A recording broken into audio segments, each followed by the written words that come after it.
Elon, you've been very vocal about the possibilities of colonizing other planets, specifically Mars, and Right. your own company is doing a lot of work to get us to the stage where we're able to do that. Do you think that starting a colony on Mars would kind of be a chance to start over and maybe do a little bit better? Or do you think it's a chance to copy what nature on Earth has already created for us? Yeah, I think it's quite likely that we'd want to bioengineer new organisms that are better suited to living on Mars. I mean, humanity's kind of done that over time by sort of selective breeding. Cows didn't evolve in the wild, Right. But that's a very slow process, requires hundreds of generations, whereas I think with actual bioengineering you could make that happen a lot faster, maybe with more precision. Ideally, long term, although this is a tricky subject, you'd want to write genetics. What do you mean by that? Meaning you'd want to create synthetic organisms.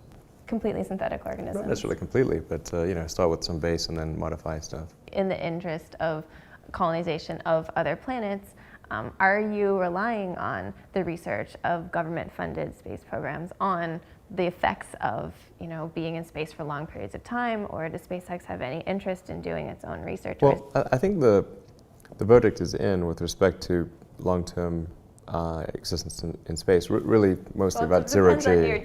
In my opinion, it is certainly. Defining long-term, too. Well, certainly more than enough to get to Mars. Okay. Mars is, if you have a low energy trajectory, like minimum energy trajectory, it's about 6 months.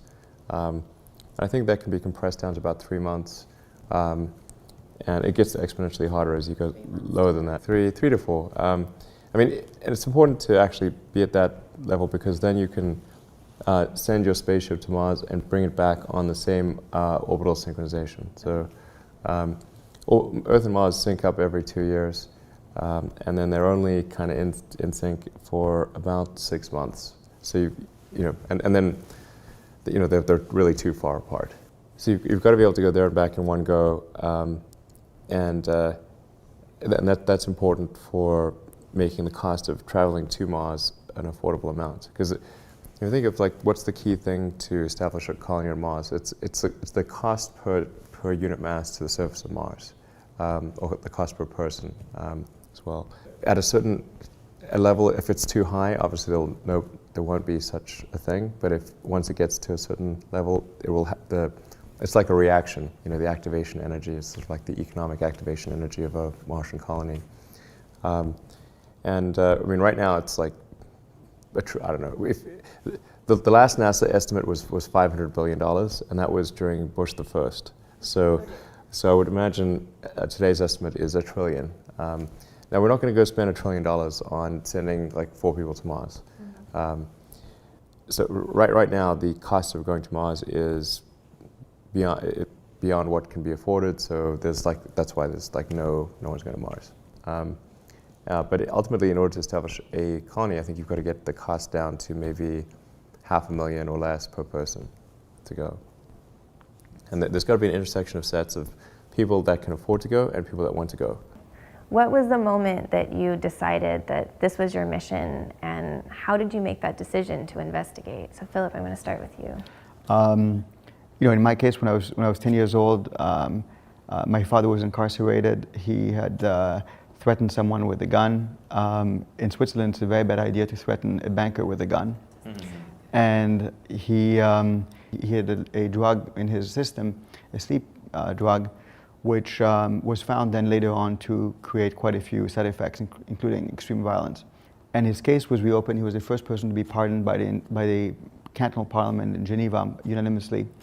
And at the time I thought, he got away with it. He had a very good attorney. And I was trying to be sort of clinical about the whole thing. Ironically, 15 years later, I'm doing a PhD on sleep. I challenged one of my professors. I said, what if I use this particular drug, for example, in mice, just to see his reaction? He said, Philip, you can't use this. It makes people psychotic and aggressive. So once I had heard this 15 years later, I thought, okay, this is perhaps my father was not or was not guilty at all. So it was interesting. My first reaction was to pick up the phone and apologize 15 years later to my father that you know, I doubted his I innocence. thought you were just bullshitting. Exactly. Exactly. So it was interesting. And now, of course, we're helping some pharmaceutical companies come up with cleaner drugs. You know, that's exactly what we do. So It's really a very personal motivation. I guess it is, but I didn't realize that it was until I actually I had begun doing it. Thank you for sharing that.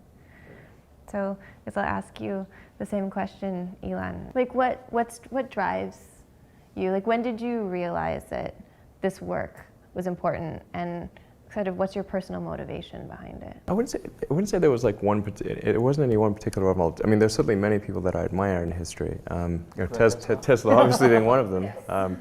I think it stems because I had this like existential crisis when I was a kid, and tried to figure out what's it all about, and none of the books I read seemed to actually have a good answer.